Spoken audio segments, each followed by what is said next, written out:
All right. Good evening, everyone. I think we're getting ready to start.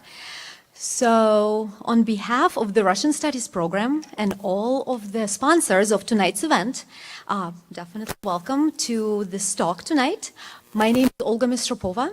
I'm an associate professor of Russian, and I'm the director of ISU's Russian Studies program. I think you guys are in for a real treat tonight. And tonight's guest of honor is a Pulitzer Prize-winning journalist and writer, Fred Kaplan. Fred has a PhD in political science from the Massachusetts Institute of Technology.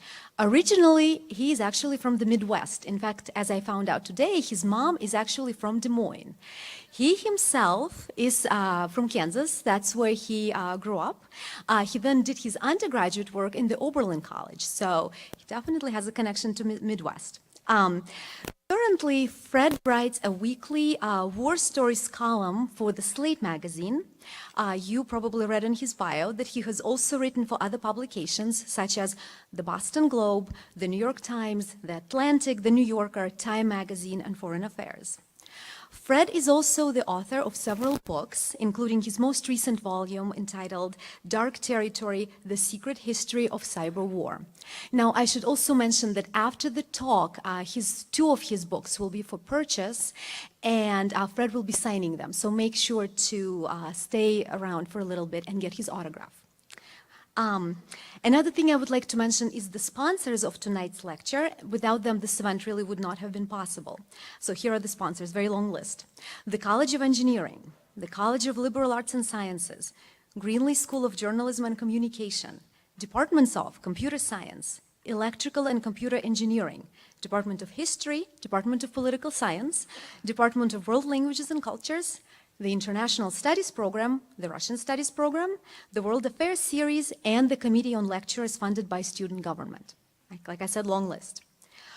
All this said, please help me welcome Fred Kaplan, whose lecture today is titled Cyber Sabotage: The History and Politics of Russian-American Hacking.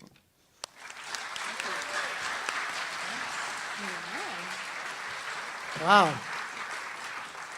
Well, thank you. This is a very impressive crowd. I guess there really is nothing to do around here. So now some of you might think, excuse me while I just pour a little water.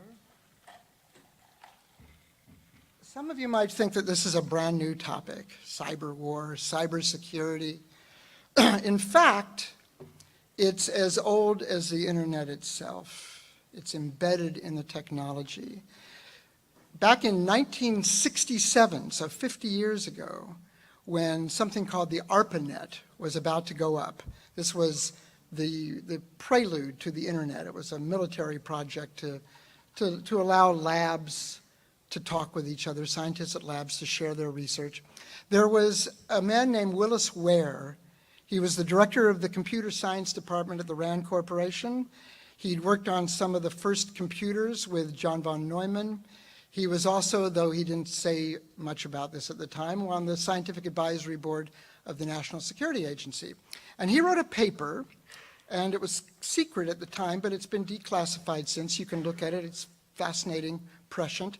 And he said, look, there's a problem with this, that once you put information on a network, once it can be shared online, this might have been the first use of the word online, once it was shared online with multiple users from unsecured locations, you're not going to be able to keep secrets anymore. You're creating inherent vulnerabilities. So when I was researching this book, I talked with the guy at DARPA, as it was then called, the Defense Advanced Research Projects Agency, and who was supervising this project. I asked him, were you aware of Willis Ware's paper? And he said, oh yeah, sure, I knew Willis. And I said, well, what'd you think of it? And he said, well, I showed it to the members of my team, and I got this confirmed from a couple members of the team, and they said, oh God, don't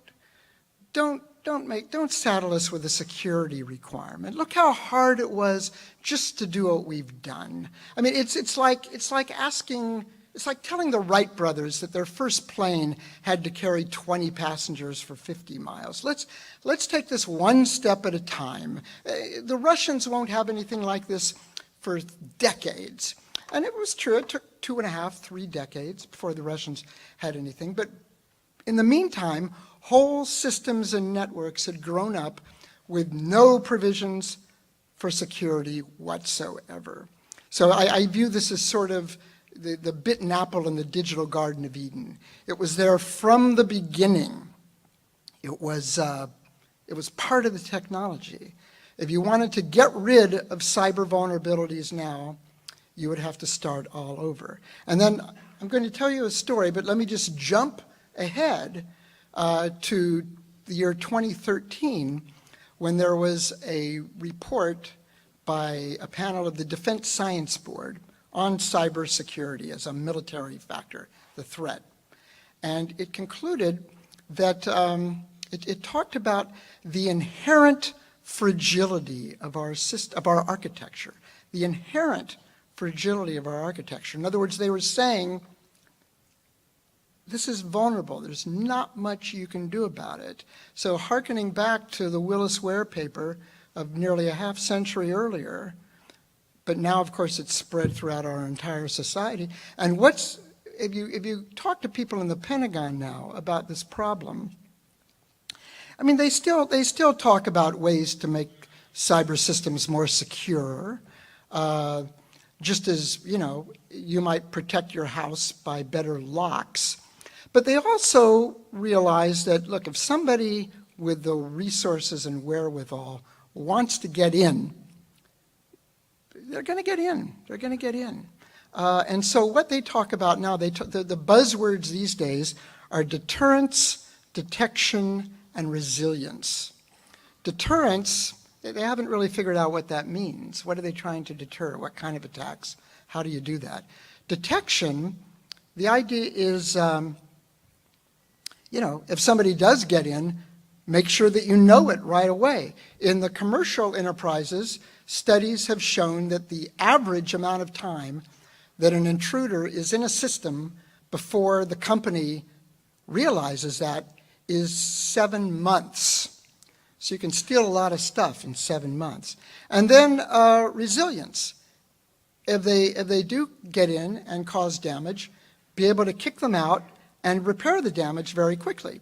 And so, for example, some ways that the military is reacting is kind of interesting. For example, on ships now, the Navy is training officers to learn to use devices to guide themselves, to navigate by the stars, to use a sextant, like in the 19th century, because, not just in case, because they figure that in a large-size war, the data link to the GPS satellites is going to be disrupted at some point, at least for a while. And everything relies on these GPS satellites, the guidance systems in the accurate missiles, communications, navigation. So if all you had were the GPS and it was out, you wouldn't even know where you were, much less where the bad guys were, much less assuring the accuracy of your missiles. So they're learning how to use sextants. So how did this actually start? So Willis Ware writes this paper in '67, and nobody pays attention to it because it's too hard to pay attention to it. When did it come into the government? Well, I don't know. It's been a long time. Has anybody seen the movie War Games? Okay, well, some of you, Jesus, you ought to go see this movie. It's quite good. So the movie, which came out in 1983, stars Matthew Broderick as this tech whiz teenager who likes to play with computers. And one day he accidentally hacks into the main computer of the North American Defense Command. And thinking that he's glommed onto a new online game called Global Thermonuclear War, almost triggers World War III. Okay, so Ronald Reagan sees this movie in June of 1983. He's up at Camp David for one of his 5-day weekends, watching movies every night, and this was one of them. And so he comes back to Washington, and there's a big meeting on the following Wednesday. And it's all of his national security advisors, some people on the Hill. They're talking about something else completely different. They're not talking about this. But the movie is still on his mind. And at one point, he puts down his index cards, and he looks around. He says, has anybody seen this movie War Games? And nobody'd seen it because it had just come out, like that the previous Friday. So he goes into this big plot summary of what happens, and people are kind of looking around, where's this going? What's he doing? And then he turns to the chairman of the Joint Chiefs of Staff, and he says, General, could something like this really happen? Could somebody really just break into one of our most secure computers? And the general says, as generals generally do, I'll look into that, Mr. President. So he comes back a week later and says, Mr. President, the problem is much worse than you think. Because all along there had been this substratum of people, mainly in the NSA, who were aware of this problem. And so in 10 months after this, Reagan signs the first National Security Decision Directive on computer security. It's been declassified since. You can look it up. It's called NSDD 145.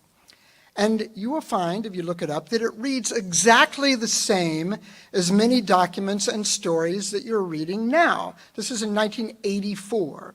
It warns that our computer systems are becoming increasingly reliable to electronic interference and other forms of tampering by criminals, terrorists, and foreign spies. And it comes up with this conclusion, and it basically decided that security standards for all computers in the United States will be set by a committee, and they make up this name of a committee, and the committee, by the way, will be chaired by the director of the NSA. So there were people on Capitol Hill who didn't much like it and had this quaint notion that the NSA shouldn't be involved in domestic surveillance, and so they did a compromise, and we've been living with it since, and that is that classified information like .mil, military stuff, that will be secured by the NSA. And all other kinds of computer stuff, that will be secured by some branch of the Commerce Department. Well, two things were wrong with this. One, the Commerce Department didn't have the technology or the manpower or the technical skills or anything to do anything about this. In the NSA at the time, if they detected a vulnerability in a system, they weren't interested in breaching it, in fixing it. People all over the world were using these same systems. They were going to exploit it. They were going to hack into it. So for many years after, still, nobody did anything about this problem that Willis Ware detected back in 1967, namely about security. Okay, next big thing that happened was more than a decade later, in 1995, the Oklahoma City bombing. You might remember a big federal office building was blown up in Oklahoma City. Many people killed, hundreds of millions of dollars in damage. President Clinton appointed a blue panel commission to look into how to make federal facilities more vulnerable, less vulnerable, how to protect them from damage. Now, the people going into this commission thought they would be looking at things like bombs, people exploding, dams and things like that. Well, there were a couple of people who got in the staff who were familiar with this cyber problem. And in fact, it was about this time that they started calling it cyber. So by the time this report came out, more than 2/3 of the report, and you can read this now too, is about cybersecurity, something that nobody had even heard about.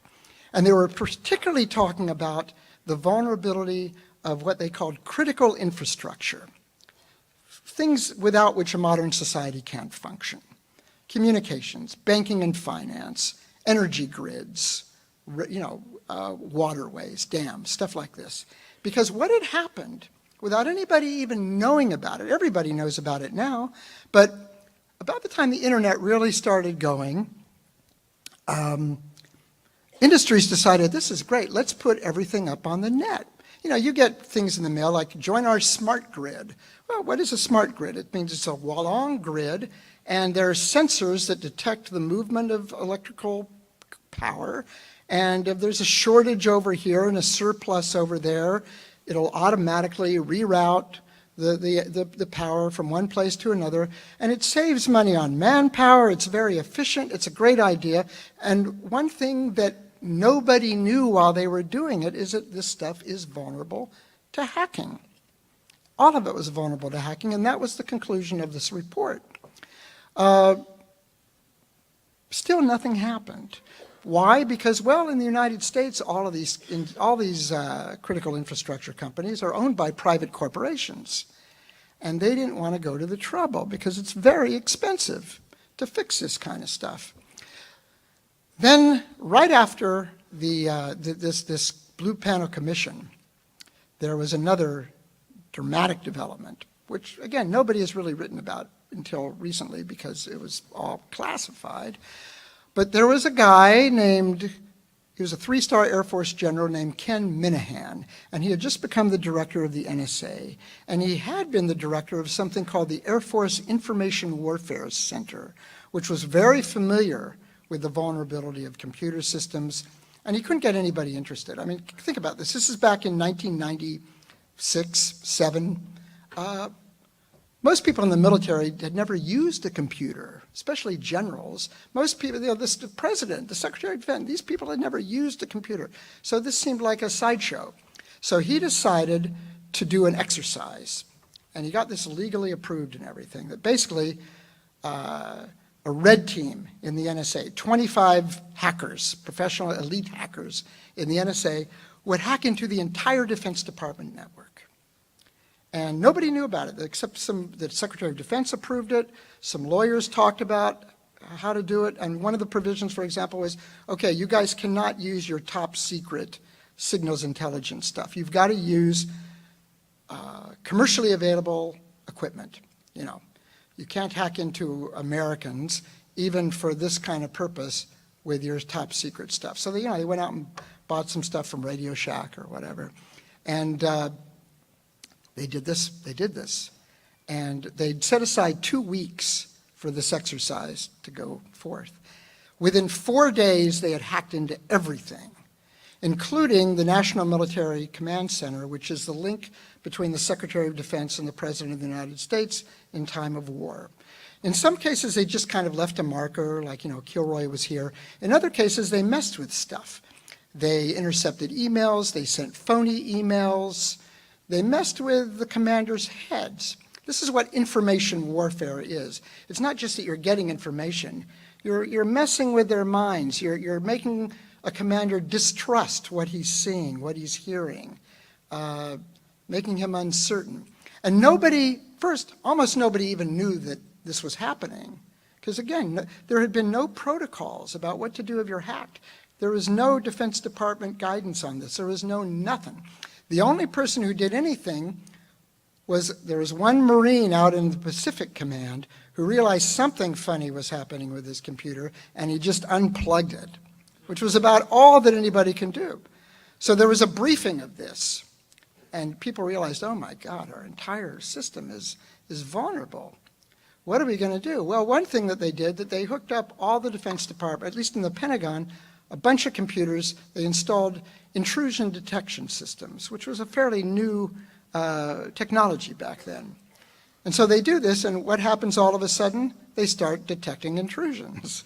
There was one right after this exercise where all of a sudden they noticed that a bunch of military facilities were getting hacked. Somebody was hacking into them.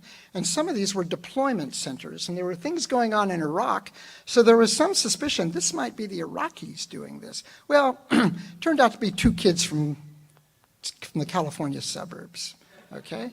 Now, some people said, whoo, it's just 2 kids from California. Other people said, oh, Jesus, if 2 kids from California can do this, what can a nation state do? And then, shortly after this, and here's where the topic of the lecture begins, they started detecting more intrusions. These were more serious, though. Whoever was doing this, they weren't just getting into something and getting out. If they couldn't get in at first, they'd try again. And then they'd really explore the site. And when they left the site, they would cover their tracks. They were doing the kinds of things that are now called advanced persistent threats. And they traced it to the Russian Academy of Sciences, the site of the Russian Academy of Sciences, and pretty well conclusively saw this was Russia. Now again, this is 1997, 98. So this is the heyday of the kind of good relations between Bill Clinton and Boris Yeltsin. This was not the Cold War, and it's not whatever you want to call the relations between the US and Russia now. this was a pretty friendly time. So they decided, let's send over a team to Russia. The name of this exercise was called Moonlight Maze. The one where they tried to uncover who was doing the stuff that turned out to be the California kids was called Solar Sunrise. So Solar Sunrise, Moonlight. One thing, a lot of these operations, they have very cool names. I mean, the exercise from the NSA and the Pentagon was called Eligible Receiver. So this Solar Sunrise, Moonlight Maze. So they go over and they meet with this general, this Russian general, who greets them warmly. And, there's much toasts and caviar and so forth. Then they come to work the next day, and the guy, they brought along some files showing it. And the guy looks at the logs, and I won't use the language in this hall. There might be some sensitive ears, but basically, he started shouting about these guys in the intelligence who were doing this. This is scandalous. We're going to get to the bottom of this. People's heads will roll. So they come, then they're called that night, and they say, no meeting tomorrow. We're going to take you on a sightseeing tour. And then the next day was another sightseeing tour. Long and short of it, they never went to another meeting again. They never saw this general again. They never got anything. So they realized, well, this is serious stuff. So it was beginning to happen. Now I should roll back the clock a little bit. This study that was done for Reagan and that he signed, and it laid out all these ways that our computers were becoming vulnerable. Very early in the course of my research, I showed this document to somebody who was fairly high in the intelligence community, who I knew had worked on the study that went into the document. And he said, and this was confirmed by many people I talked with later, he goes, well, look, here's what you've got to realize. All these scenarios and projections about what somebody might do to us, these are mirror images of what we're doing to other people already. You think about this is what the NSA, now they weren't computers back then, they were phones or radio signals. But even back then computers were hooked up to telephone modems. So it's the same thing. And the whole role of the NSA has always been to intercept foreign communications. So that meant intercepting radio signals, tapping phone lines, this sort of thing. So we had already been doing this for quite a long time. And then at some point,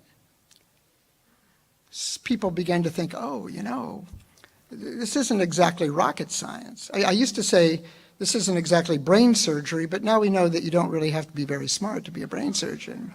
So this isn't exactly rocket science. If we can do it to them, then someday they'll be able to do it to us. And that's when they started to get kind of serious. And again, this is around 1998, 99, about not just the offensive part of this, but about the defensive part of this. Okay, so, there was someone in the Clinton administration who was very keen about this, and he came up with an idea that, maybe we should create a parallel internet for critical infrastructure industries, which would be hooked up to a government agency so that if things started happening, there would be some way to respond. Well, this was leaked and denounced as Orwellian, and all the critical industry infrastructure companies lobbied against it. Secretary of Treasury and Commerce and the Council of Economic Advisors chairman would say, we can't impose these kind of regulations on companies. It will retard their innovation. It will put us in a less competitive spot.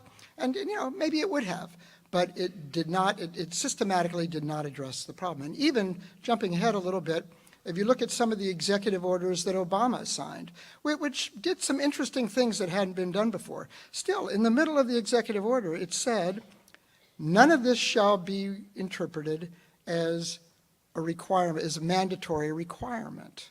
So, you say that, people don't do anything. It's expensive. For example, electrical power. I mean, that's something that a lot of people worry about a lot. If you took out electrical power in a region and they can't, imagine the kind of disaster that this would be for quite a while.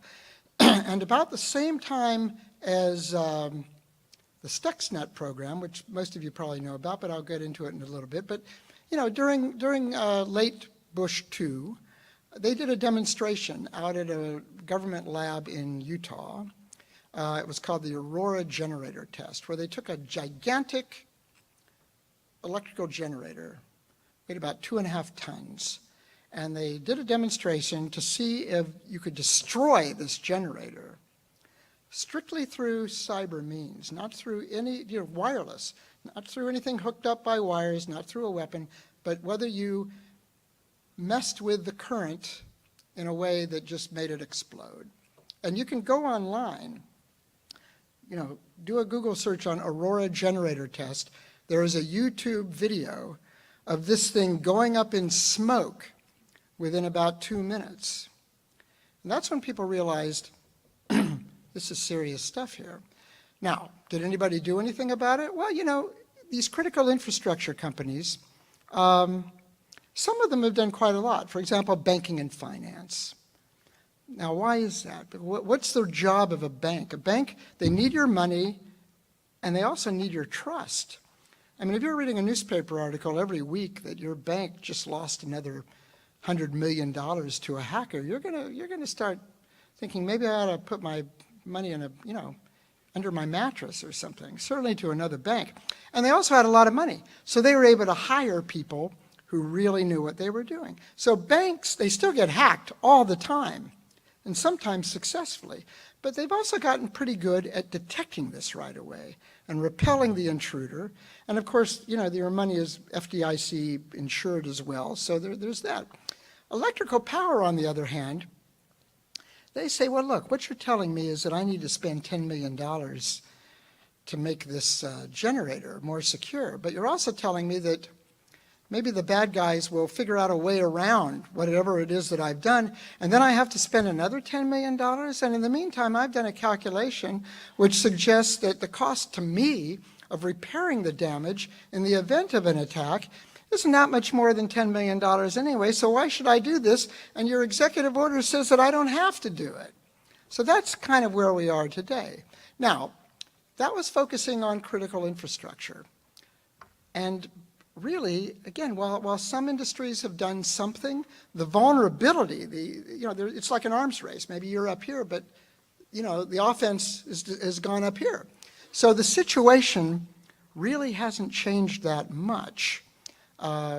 If somebody wanted, say China or Russia or somebody wanted to, turn out the lights in much of the Midwest, they could. Now the question now, see, the saving grace of this is that they've started developing computer-controlled systems as well.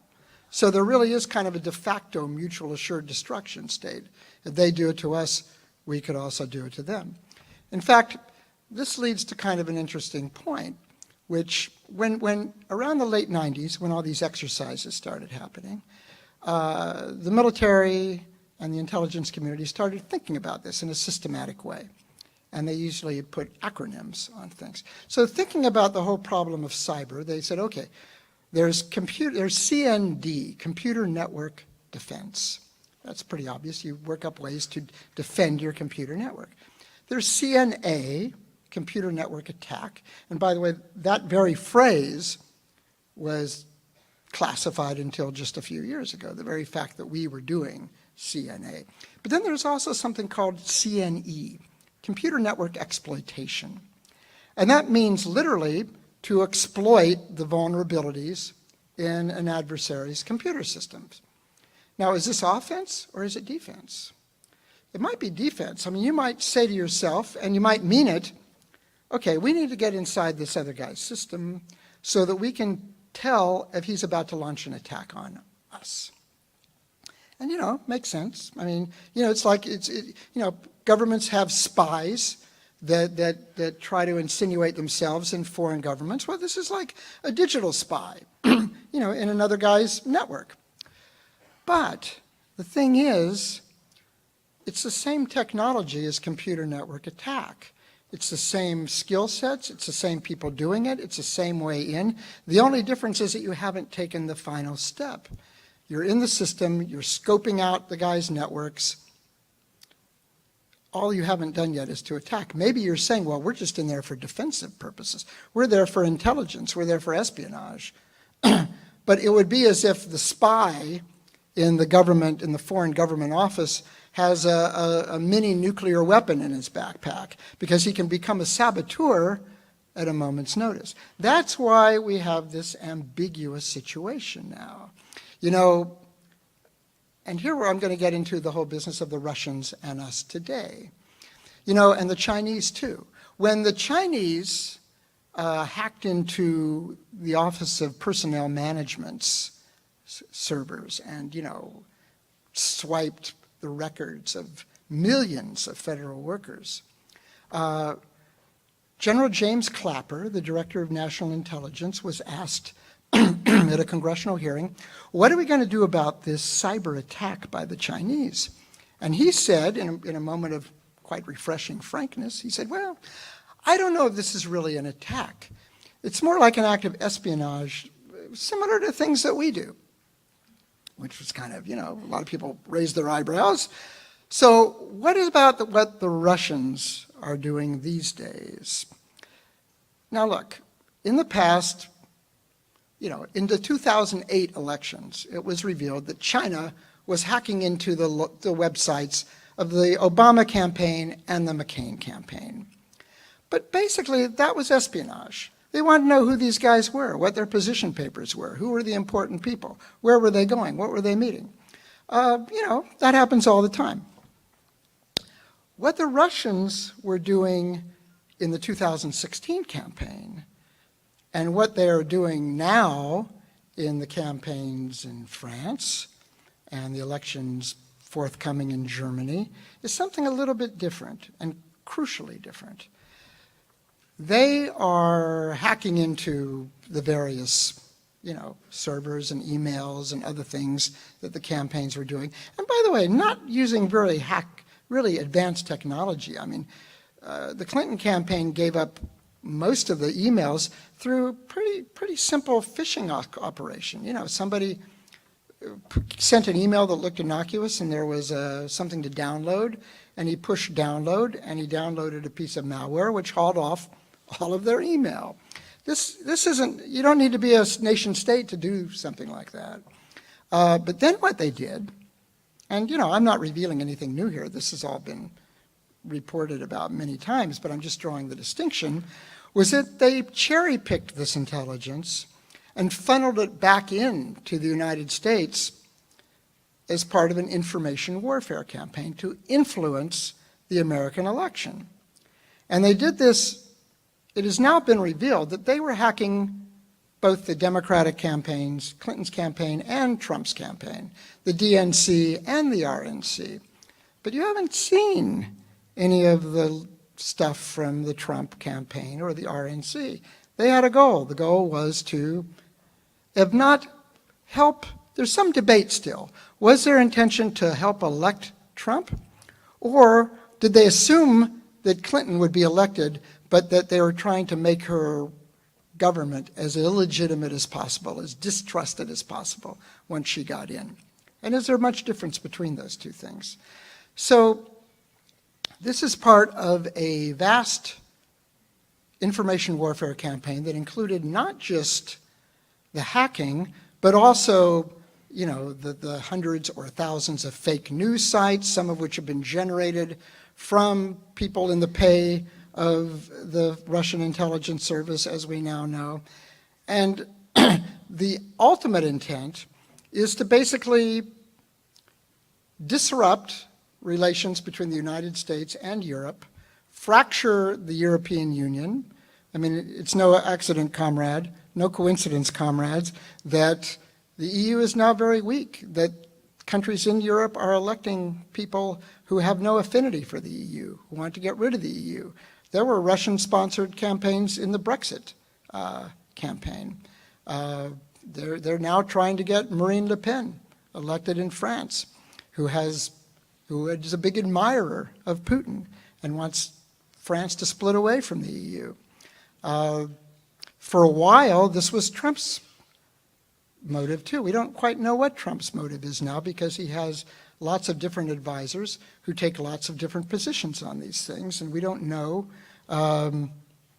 which of them Jared Kushner has been listening to most recently. So it's still an unknown thing. But the point is, now what makes us different? Because in the past, and this is no secret either, the United States and the Soviet Union, as it was called back then, frequently tried to influence the elections of other countries, small countries.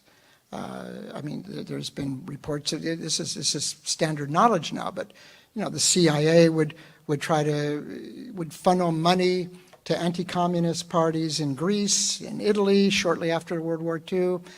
What happened in Chile in the 70s, the Soviets doing the same. One big difference, and this sounds a little crude, but let's face it, it's true, is that this time it's happening to us. And it's happening on these cyber networks that we have known about for 50 years, or that some people have known about for 50 years, are inherently vulnerable.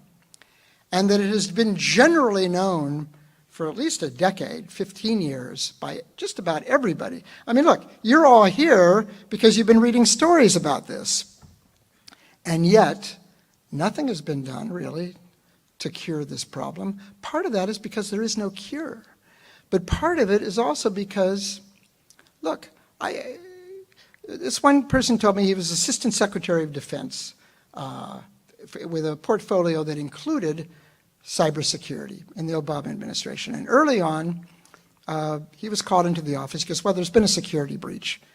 Somebody fell for a phishing expedition, where you click to download and you download malware. And he goes, oh, God, how stupid people are. Well, it turned out it was him. He fell for the phishing expedition.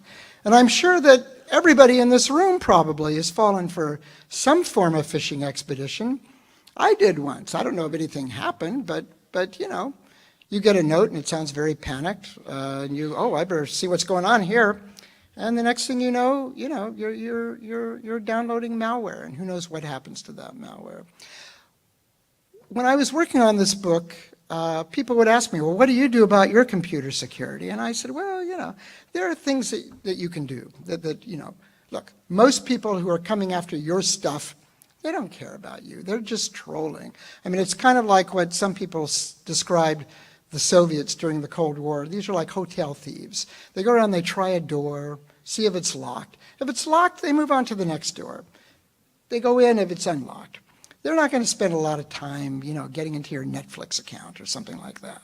They're not interested in your passwords. But if you have something that someone really wants and values, and especially if it's a nation state that wants what you have, there is, as I said about this business of the Defense Science Board study of the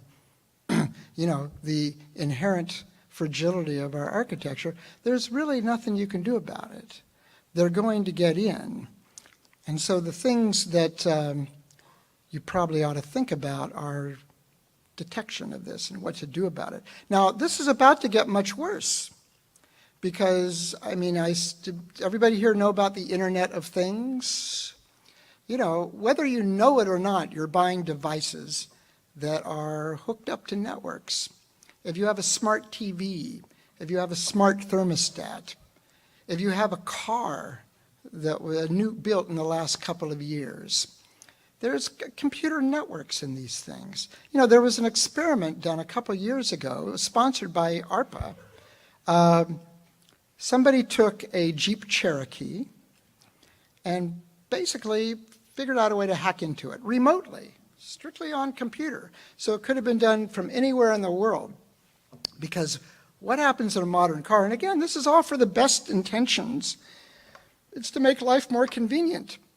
You don't want to learn how to parallel park? You push a button, the car parallel parks by itself. Now, how does it do this? It has a sensor that measures the distance between your car and the other car, the distance between your car and the curb, and it's processing all this. If you think something's wrong with your car, but you don't have time to take it to the garage, there's online diagnostics. How does this happen? Your whole car sends out signals to the to the service center of whatever car you have. It's not just Jeep Cherokee. And they look at it and say, oh yeah, you've got you need a new carburetor or something. Come on in. They type you a message. So they figured out how to get into this. And some guy went out on the road with a car, and people hacked into it, and everything about this car was commandeered. The steering wheel, the brakes, the accelerator pedal. If somebody had wanted to assassinate this person, it wouldn't have been that difficult to do. Drone strikes, they're pretty good. There's something way up there, but at least there's a crater at the end of it. Well, must have been a drone strike here. In this case, it's like, well, cops come along and they say, well, he obviously lost control of the vehicle. I'm not trying to make everybody paranoid here, but this is what's happening. And here's something else that's happening. If you don't care about, nobody has any, it's true. Nobody cares about hacking into your car and making you drive into a tree. This probably is not going to happen. But here's what is happening. There's stuff in your houses, baby monitors, refrigerators, which, let the delivery service know when you're out of milk, these are little computers. You don't know that they're computers, but they're in there. Now, there's no way that you can get into them because there's no user interface. They actually come with a password, but, it's stuff like password or 1, 2, 3, 4, 5, and you can't even get in to change the password. What's happening recently is that somebody, and it doesn't even have to be a nation state, hacks into hundreds of thousands of these devices, and there are hundreds of millions out in the world now. And they kind of, it's like amassing an army of robots. They're bots, and they amass hundreds of thousands of them, and with a push of a button, all of them send a signal to some network, overloads the circuits, and the network crashes. This happened last year with a company in New Hampshire, which is kind of like an operator exchange for many internet channels. And for several hours one day, it wasn't terribly harmful, but stuff like Twitter and Netflix and Spotify and these things just shut down. And it had all the appearances of a test run. Because, this time they aimed it at Twitter and Spotify, but maybe next time they'll aim it at the computer system that controls a power grid or something else. The point is that without even your knowing about it, we are all filling our house with stuff that can be recruited for a bot attack on a computer network. The mistake that was made 30 years ago by critical infrastructure companies, which said, well, this is very convenient, this is very cool, let's hook up all of our stuff to the internet, and therefore they created all these vulnerabilities, is now being replicated in all of our homes. So look, I'm not suggesting that we all go back to the caves. I mean, this stuff is happening. There's really probably nothing to be done about it. But I think we can get smart about it, to use a phrase. For example, and maybe we're too late to do this, but somebody suggested this to me. There was a guy, his name is Matt DeVoe. He now runs a very high-powered cybersecurity company, but he foresaw all of this in 1996 in an article which he titled, "Information Terrorism, Can You Trust Your Toaster?" It's kind of what we come down to. And he said, well, look, how about passing a law, and maybe, I don't know, write letters to your congressman or something. Pass a law which says no Internet of Things device can be activated until you change the password. Because how did this guy hack into all these Internet of Things back then? Well, there's a program that basically intercepts, or that gloms onto and hacks into and decodes 60 passwords. And these are basic passwords. Again, you probably have some passwords like this yourself, or used to. Password, A, B, C, D, E, F, 1, 2, 3, 4, 5, 6. And these Internet of Things devices have these kinds of passwords. So simply by throwing this virus out into the world, he was encoding the passwords of all these things. So if all of these things had passwords that were a little more complicated, it wouldn't be able to latch onto them too much.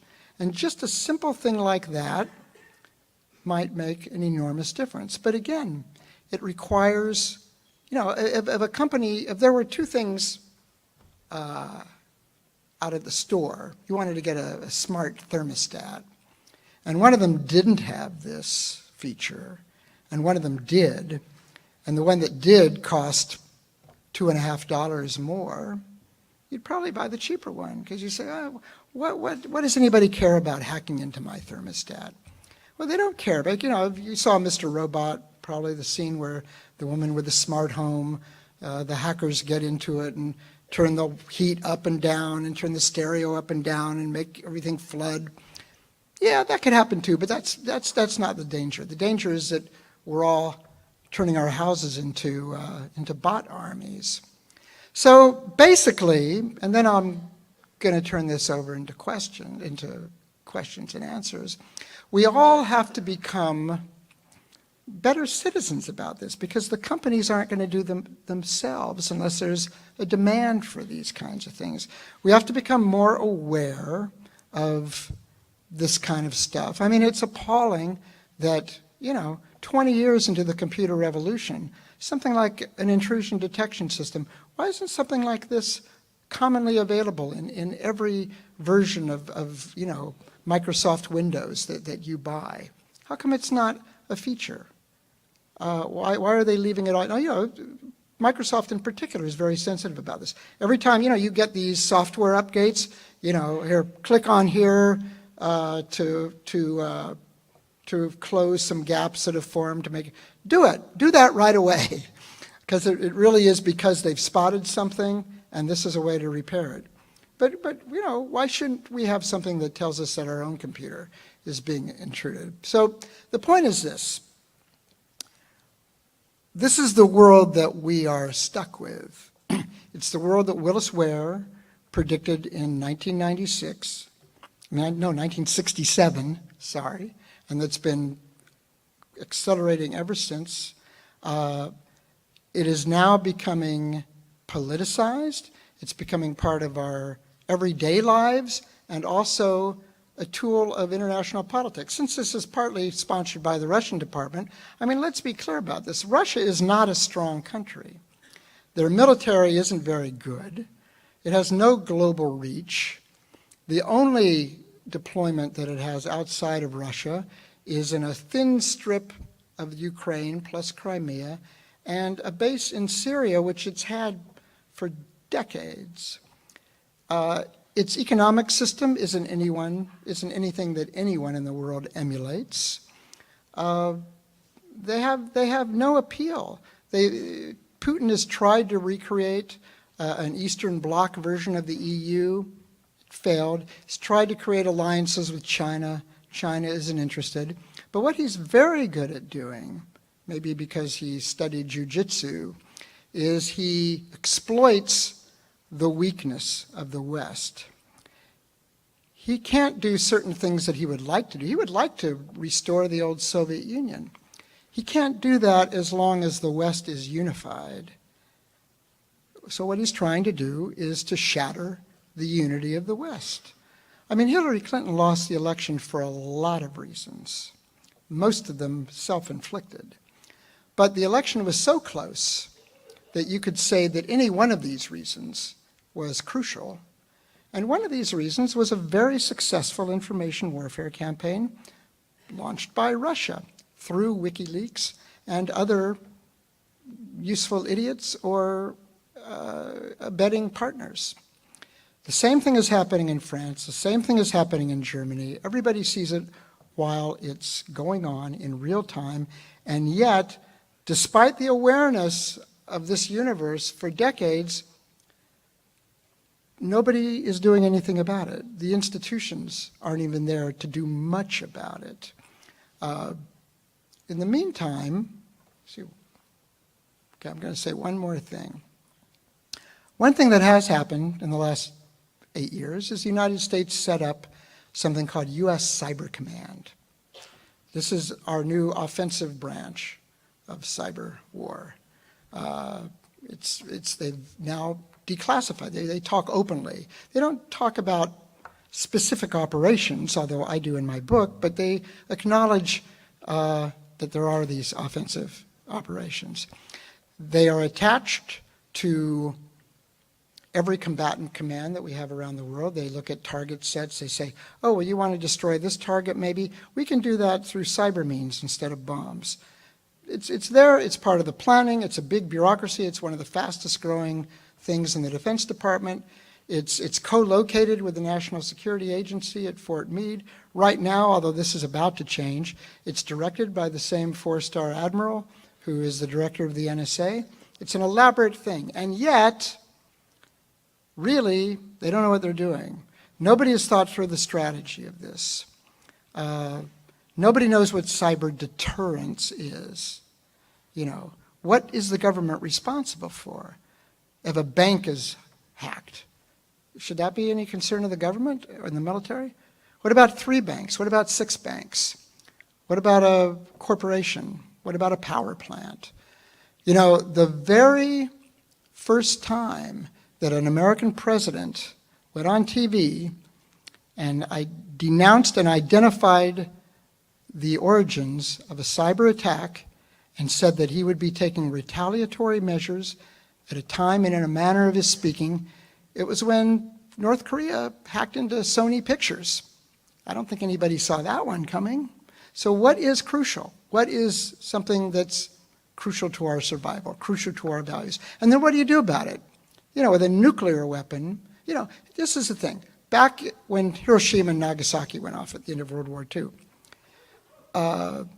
there were people without any security clearances at all, economists, social scientists. They started thinking very seriously about this new weapon in our midst. Is it something brand new? Or is it just a big version of weapons that already exist? Is it something that you can wage war with? Or is it something that's completely different? And if it is completely different, I guess what we have to do is figure out how to deter anybody else from using it. And how do you do that? And they talked about this, and there were essays and books written within months of the explosion, which had enduring influence, that still influence nuclear strategy today. Why is that? Well, there were some things about nuclear weapons that were classified, but you know, there was film footage. You saw what it does. It was revealed in an official government document that it had something to do with uranium. There were documents showing the dispersion of uranium mines around the world. You could infer who might be able to build a bomb and how many of them. And you could make some calculations about what's a rational strategy on the basis of that. Until very, very, very recently, everything about cyber stuff was so classified, was embedded in the most secretive government institutions in the whole country. I mean, the joke in the 1970s about the NSA is that the initials stood for no such agency. Everything about it was secret. And so people of a strategic bent who might have been interested in thinking about these problems didn't know enough about it to even know what were the relevant questions. And if they did, there wasn't like, you know, outreach to civilians. There was nothing like, you know, the dozens of think tanks that dealt with nuclear weapons or conventional war thinking about these problems. So that's another thing that's come up, and it's recent, and I think we all as citizens have to grasp this, is we now know something about these things, and we should be forcing a dialogue, because we have a war machine. It's not just an intelligence system. It is, and I'm not even using the word war machine pejoratively. Countries have war machines. You know, sometimes you have to go to war. This has become a tool of war. Every war that's been happening in the last 15 years involving the United States or Russia or China has a cyber dimension to it. So, but nobody has thought through these issues. Nobody knows what you do after a massive cyber attack, how you repair the damage, and then what you do about it. Do you launch back at what?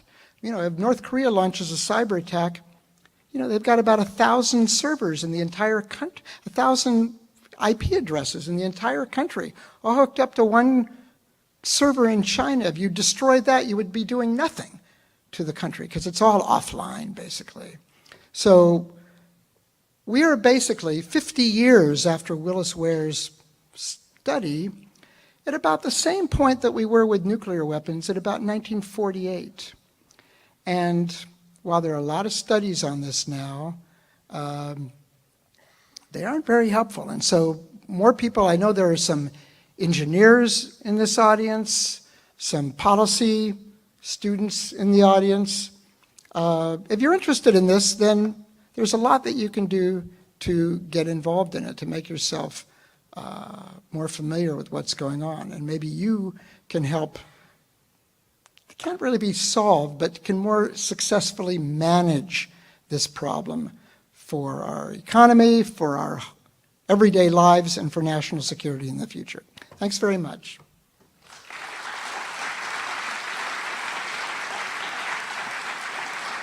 So, I think there are microphones to the side, I'm told. Any questions? Come on, got to be some questions, no? Yeah, I have a question. Oh. Sure. You talked about deterrence, and I was wondering about your opinion or evaluation of the role of, say, individual citizens who want to go out and, like be a patriotic activist or something, and kind of not go crazy, but kind of take matters into your own hands a little bit in the name of self-defense. You mean just to, so you're asking the droves. Sorry. You're not asking about national deterrence, but just deterrence on an everyday level to keep people from. What you think it's okay for individuals to do in the name of protecting not just maybe themselves and their own security, but their companies and their country more broadly? Well, I mean, yourselves, there are things online. One of my colleagues at Slate did a whole series about personal cybersecurity, two-stage authentication, things like this, changing your passwords periodically, using randomized passwords, because it's amazing. You might think that nobody can, you're calling your password, Penny 498 because your first dog was Penny and your address was 498, and you figure that, well, nobody's going to get that. There are devices called password busters that they can basically throw an entire dictionary with variations at a system in a matter of seconds. So, if you go to some of these password managers, something in the cloud that manages all of your passwords, and the password is QX75 *! 3, that kind of thing. That's a good idea. You're not going to remember it, but the manager in the sky will remember it. And yeah, maybe the manager in the sky might get vulnerable too, but it's better than your own stuff right now. And then just, some of it is just smart. If somebody rings your doorbell and says, hi, I'm selling, my car broke down the street, and can I use your telephone? You're not going to let them in. Well, the same thing. If somebody sends you something and it's got something to download and you've never heard of this person before, or, if somebody is pretending to be a bill collector or Amazon or the IRS, and they're a vaguely anonymous note asking you about, or telling you about a refund that you're owed or a gargantuan bill that you owe, they're not going to contact you on your email. Just think. Part of this is just think. And then, as I say, phone calls to congressmen actually, there are a lot of congressmen, they might be interested in this issue, but if they don't think anybody else is, they're not going to go to the trouble. Every congressman has a long list of issues. And if they see that 10 people have called them in the last year about cybersecurity, it's probably not going to be one of them. If they see that 500 people have called them, then maybe they'll say, geez, maybe I ought to get educated about this a little bit. Well, my question about individual action, Yeah.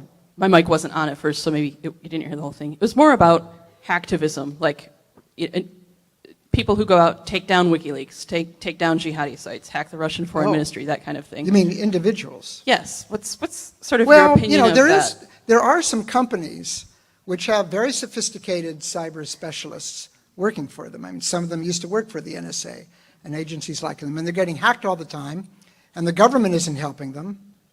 And so they're saying, well, we ought to be able to retaliate ourselves. And they have the means to do this, and they have technically competent people who can do this. But the problem is, I mean, this is like vigilantism. You know, let's say you're in a town and it's a corrupt police force, and your houses are getting broken into, and the cops just aren't getting it done. They're not finding the bad guys. Well, you know, you could set up searchlights and detectors yourself, and then, I don't know, go shoot the people who are doing it or something. I mean, you know, it's a tempting thing. There have been movies about this. But it's not really a way to keep order in society. But you're right. I mean, there are a lot of companies that are very frustrated by this and are at wit's end on how to do about it, which means, you know, and again, the people who are really good at this in the government are working mainly at places like the NSA, which is prohibited by law from doing things like that to domestic people. And you know, they really do, by and large, respect these laws. So I'm not saying that therefore let the NSA come into our homes. No, that's not a good idea either. But the government itself, supposedly the Department of Homeland Security is empowered to do this kind of thing. But, you know, it's a very dysfunctional agency. Good people come in and they get frustrated and they leave and they go someplace else. It's probably a terrible idea to have made this thing, which was, you know, bringing together 22 different functions from 8 different departments to form one agency in which nobody is really running things. So, yeah, the government it's a dysfunctional system. There's a problem that's been recognized for a long time, and yet the system seems incapable of dealing with it. And you know, the activism might be to, you know, I mean, look at who sits on the committees that have some oversight on this, or talk to candidates about it, and, you know, make them respond to your questions. What are you doing about this? You know, there's this problem. What are we doing about this? Again, it sounds lame and feeble, but that's how some serious efforts have begun. Thank you. Sure. With respect to the problems the North Koreans are having with their missiles, do you Yeah. think it's their ineptitude or a foreign government is interfering? Well, there was an article in the New York Times a few weeks ago, which you probably know about, by the same reporter who unearthed the Stuxnet plan to disrupt Iran's nuclear program, which claimed that U.S. intelligence agencies have hacked into, it was very vague, it had been lawyered, this article. So it was a little bit vague, but it talked about, they were able to hack into something about the command systems of the test sites. And so my guess is that some of it probably is, but one thing that was stated in that article was that it's impossible to know whether that was what was stopping these. I mean, the North Koreans have something like an 85% failure rate on their missile tests. Now, if there were no hacking, I suspect the number might be just a little bit lower. I mean, they're doing this on their own. They have no help. The military, and especially the nuclear side of the military, is treated a lot better than the average North Korean citizen, but it's not like, you know, they set up special universities for them. I mean, they had terrible technical training. They don't have very good technology. All of their missiles are liquid fuel missiles. They're very unstable. And again, they got some nuclear designs from Pakistan, and there's some indication of there might have been some back and forth trading between those two. But it's one thing to have a blueprint. It's another to have actual scientists come in and help you do this. So I'm not saying they're entirely a paper tiger, but they're not a very, their growl is worse than their bite, let's say. If North Korea were the most, I mean, the serious threat about North Korea is because they are so weak. And they're run by this guy who really, you know, I mean, his father and his grandfather, who used to run North Korea, I mean, they weren't exactly nice guys either, but other diplomats had figured out a kind of a game plan that they had, and they were able to play into that game plan. I mean, for example, very few people write this, but the agreement that Bill Clinton made with the North Koreans to stop their plutonium program actually worked. Now, it was a limited program, and they were in the meantime secretly building an enriched uranium program over on the side. But there was a way of dealing diplomatically with those guys. This guy, you know, I've talked with real specialists on Korea, and this guy is just a mystery. I mean, it takes a certain kind of mentality. I mean, there have been a couple of his enemies, self-declared enemies, that he's executed, including a relative, by firing a surface-to-air missile at him. There is turning the surface-to-air, something that's been designed to go up 8,000 feet and blow up an airplane. They aim at the guy, maybe 50 feet away, I guess with the idea of obliterating him. I mean, so that there's not even a fingernail left of this guy, just wiping out everything about him, nothing to bury.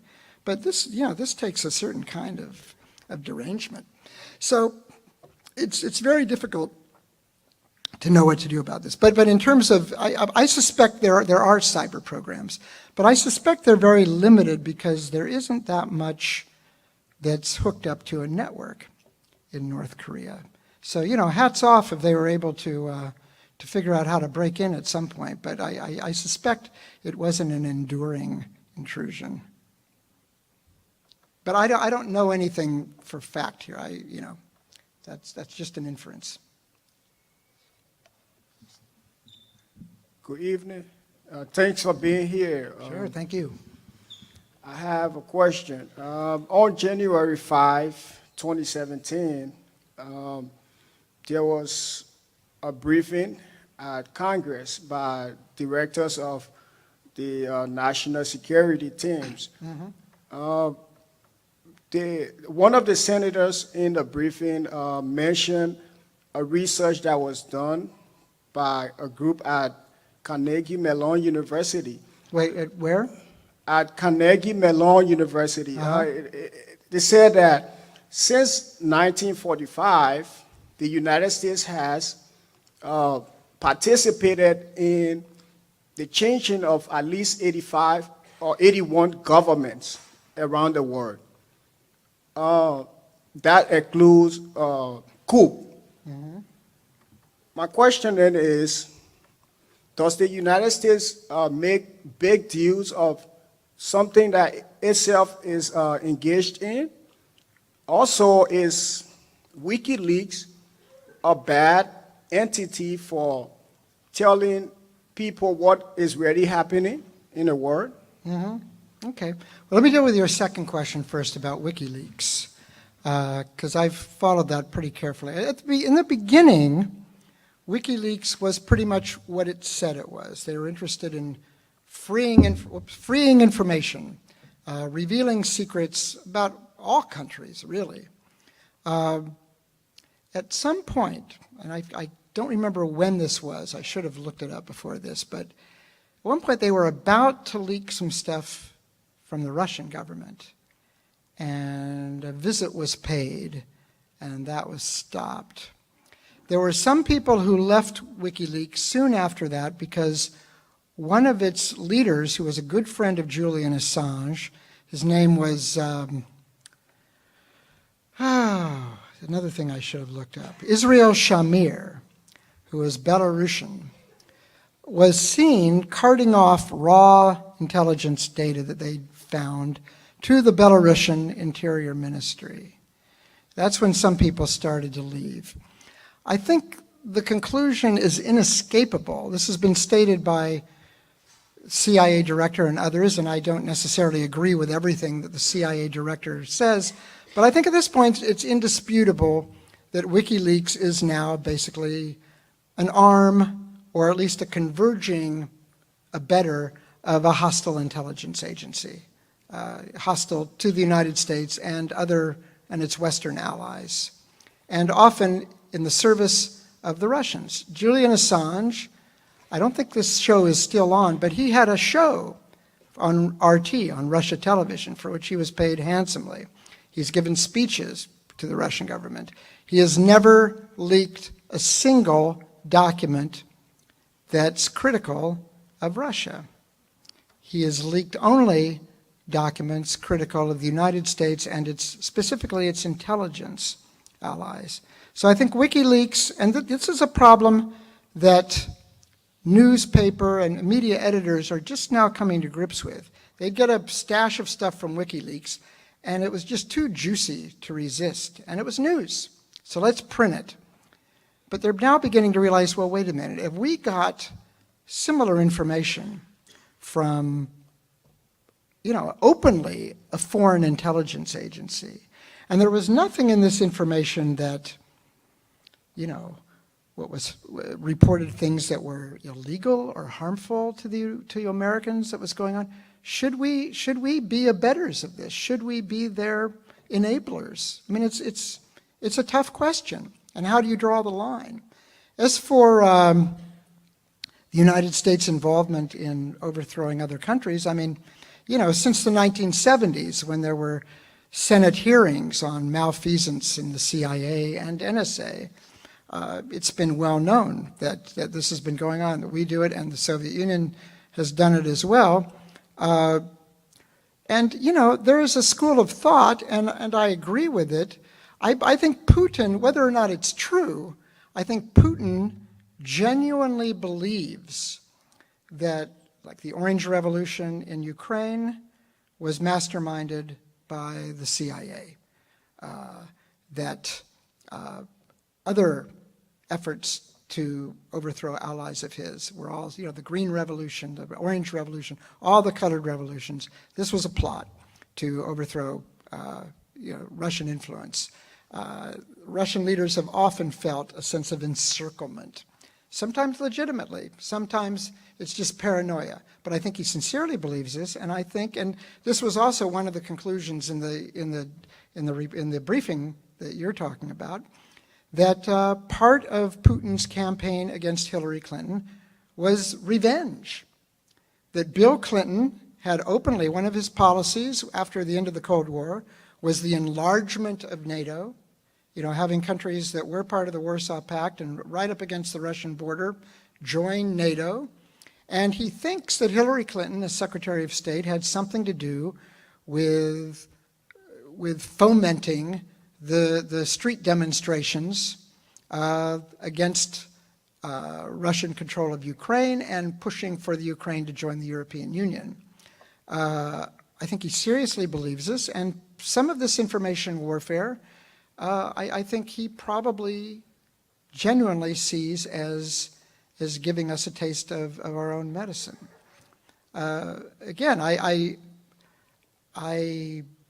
doubt that this really was a CIA plot. I don't discard the possibility that some U.S. officials had something to do with encouraging it. But given Putin's background as a KGB officer, and given his statement that the implosion of the Soviet Union was the greatest geopolitical catastrophe of the 20th century, I think that he's inclined to do this. Look, I think it's very hard to do any kind of dealings with Russia these days, and I'm certainly no apologist for anything that Putin has done. But the United States and Russia do have converging interests on some things: terrorism, nuclear nonproliferation. And it would be a good idea at some point, although the question is on whose terms and under what conditions, that some kind of cooperation between the two countries can be revived, and that maybe part of this conclusion is that we don't mess around with each other's internal political systems. Yes. How can foreign hackers who know very little about the U.S. political system influence the results of the election if Hillary's team, that's full of experts, could not? And if you talked a little bit about... Wait, I'm sorry, can you speak into the microphone? Sure. Yeah. How can foreign hackers who know very little about the U.S. political system influence the results of the election if Hillary's team, that's full of experts, cannot? Well, that's good. Well, first of all, there are a lot of people in Russia and China in particular who know quite a lot about the American political system. You don't need to be the equivalent of a Kremlinologist. It's all pretty open. It's out there. If you want to push some buttons, I mean, psychologically, these people, they're well known. There are someone like Hillary Clinton and even more Donald Trump are pretty easy to read. You kind of know what's going to appeal to them, what's going to set them off. Showing, it's well known what people's stereotypes about Hillary Clinton were, that she's cold, that she has no principles, that she, is very secretive, that she's in the pocket of Wall Street, whatever. And there's data that you can amass, assuming that you just hammer those points of data, that seem to confirm these things. My concern about Donald Trump right now is that I'd say every foreign leader in the world is coming to the conclusion that if I have a talk with this guy and I'm very respectful and treat him like a world leader, I can put him in my pocket. I mean, look, 3 months ago, China was raping our country. Now Xi is a terrific individual, just a terrific guy. We've had hours and hours of conversations. He doesn't have any, right now, I'm drifting from topic a little bit, but I will take the prerogative to do this. Trump has not nominated even a single under or assistant secretary of state or defense. Some of his people, the secretary of defense, his national security advisor, these are smart guys, but they've never been involved in policy. He has nobody briefing him on policy. He wanted to know something about China. He went to his son-in-law and said, here are my views about China. Do some research to confirm this. And he goes to Amazon and he finds a book by some guy who's written a book called Death by China, and that's who he appoints as his trade negotiator. I mean, this is a hell of a way to run a government. So, you look at, if I'm a foreign intelligence officer and I'm looking at Trump's interactions with foreign leaders, I say, okay, I know how to talk to this guy now, so it's going to be in our interest. She has a 10-minute conversation with him about why it's difficult for China to press North Korea. He says, oh, yeah, it's very interesting. Gee, I hadn't thought it's very complicated. It's more complicated than I thought it was. More complicated than anybody thought it was. So, is Xi now going to give him a lecture on the South China Sea about why China should have exclusive rights to what's going on there? Maybe. He's not getting any counter briefings from U.S. officials who have expertise in this. Back to your question. The point is, there's plenty that foreign people can know about the United States and do. There are specialists, just as there are specialists, although the evidence has to be a lot more inferential, about Russian politics, about Chinese politics, about Saudi Arabia politics. This president is going into this with a very unbalanced situation. As for why didn't Hillary figure this out, this is a problem. This is a person who has never been a very good campaigner. She made the same mistakes this time that she did in 2008, even though with different staffers. She hired people who were infatuated with big data and looked at the data, didn't have any background. Experienced politicians like her husband, Joe Biden, local congressmen and mayors who would say, hey, you've really got to come out here to Wisconsin. You've got a problem here. Or people going into a campaign office in Michigan and saying, I'd like 15 campaign lawn signs. They say, oh, we've decided that lawn signs really don't have any effect, which is nuts to anybody who's driven through a neighborhood and seen one Trump lawn sign after another. These things have an impact. So yeah, she's a lousy politician. Okay, she still lost. She still won the popular vote by 3 million. And lost 3 crucial states by less than 1% of the vote. But yeah, it's kind of apples and oranges, the questions. Yeah, the Russians can know a lot, and Jesus, why do you know? I just saw Lynn Nottage's play. Have you read about this, called Sweat, about these steelworkers who lose their plant in Pennsylvania? And I'm watching this, and I'm saying, how come Lynn Nottage knows about this and Hillary Clinton didn't? It's a very good question. But it's more about Hillary Clinton than Lynn Nottage. So your question is more about Hillary Clinton than the Russians, who are behaving like, standard intelligence agencies or standard nation states with an adversarial interest about another country, and therefore they study it and act on their studies, which is what the United States used to do until quite recently. All right. I have a quick question. Well, it might be quick. Earlier, you alluded to the fact that WikiLeaks and other solo groups may have a sort of agenda or political allegiance with a certain foreign government. So my question for you is, with the rise and fall of cyber activist groups like Cult of the Dead Cow in the 90s, Loft in the early 2000s, Anonymous and LulzSec in recent decades, where do you draw the line between ethical hacktivism and acts of treason? Well, I never accused WikiLeaks of treason. Part of it, he's not an American citizen, so I don't know if he can be accused of treason, but maybe espionage.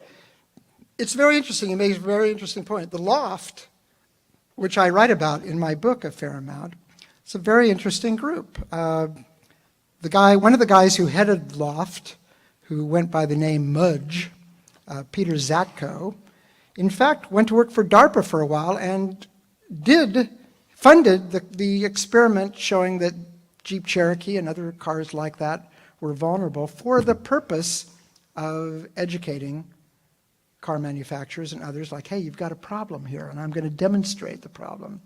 There was a kind of a funny thing that happened in the late 90s. You can look this up on YouTube. Mudge and the entire Loft group testified before a Senate committee on cybersecurity. And they all used their pseudonyms, not their real names. And at the time, Zatko had long hair. He kind of looked like Jesus. And they were taken seriously by the few people who attended it. It is, I guess, one way you draw the line is, what are they doing with this information? Are they handing stuff out to foreign intelligence agents or to criminals, or using it to try to tilt the American political system in a clearly, in a clearly unequivocal way, or are they using it to enlighten people about, hey, this is a problem? When the Loft existed, the FBI, the NSA, the CIA, other agencies, they had Mudge come out and give them lectures. They knew what the vulnerabilities were, but they said, hey, this is a good idea. Maybe he'll turn us on to certain things that we haven't discovered. And Mudge always cooperated with them, never charged them a fee, because he figured quite a lot of what he was doing was on the borderline of legality. And if he was ever arrested for doing some of the things he was doing, it would be a good idea to be able to call as his character witnesses the director of the nation's leading intelligence and national and law enforcement agencies.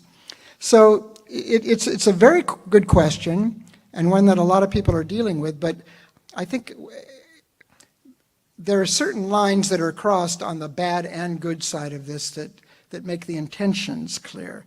It used to be a long time ago, or actually not that long ago, that the only people who could do this kind of thing worked in places like the NSA and their foreign counterparts and the Air Force Information Warfare Center.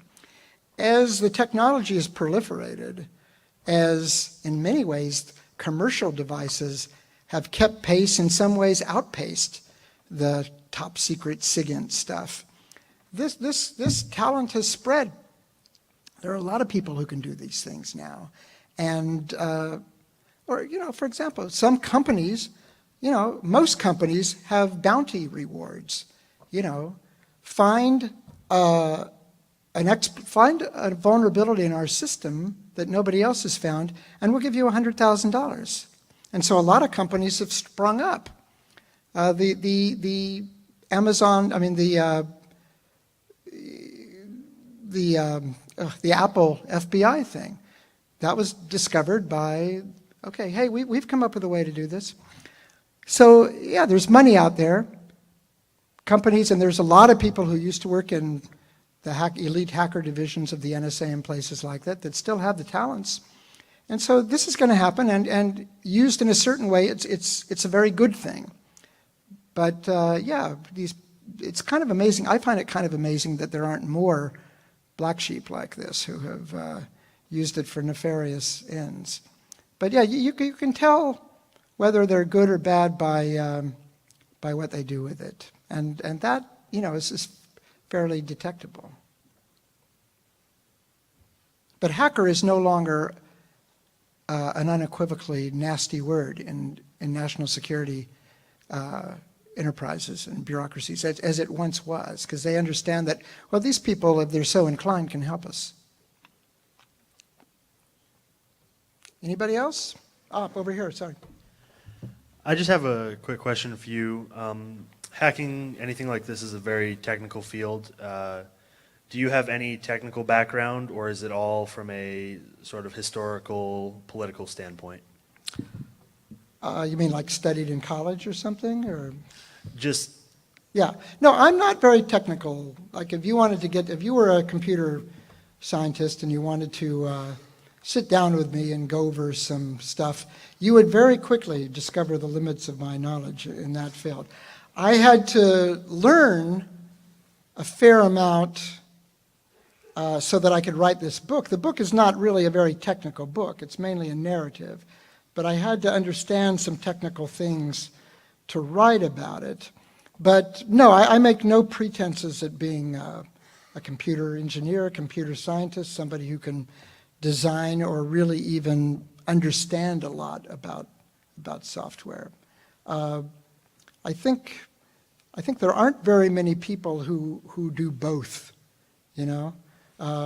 which is why most books, I don't know what you, but if you're a computer scientist and you've read books about hacking, it might be stuff that is written by people who can't really write in plain English.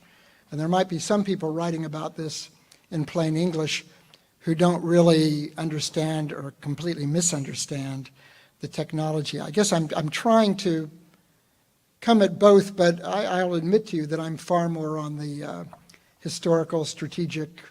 I mean, one thing that I did for this book, I interviewed about 100 people, including 6 NSA directors, all on background, but many of them were quite frank. But that's where I got most of my own education on this, is from the people who actually do it. And then, of course, testing it with people who know the stuff but aren't so wrapped up with the bureaucracy, just to make sure I wasn't being hosed. But yeah,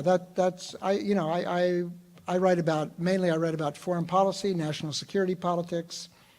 My books have been in that dimension as well. So yeah, it's more history, strategy, with enough understanding of how it works so that I don't. My goal in a lot of what I write is that if you don't know much about what I'm writing about, that you'll at least have a basic understanding of it. And if you do know quite a lot about what I'm writing about, that I won't seem like an idiot. So that's the median point that I'm aiming for. I wasn't looking over here, so let me just take over here, and then I'll go back to you. One more question. Okay? Okay. Yes.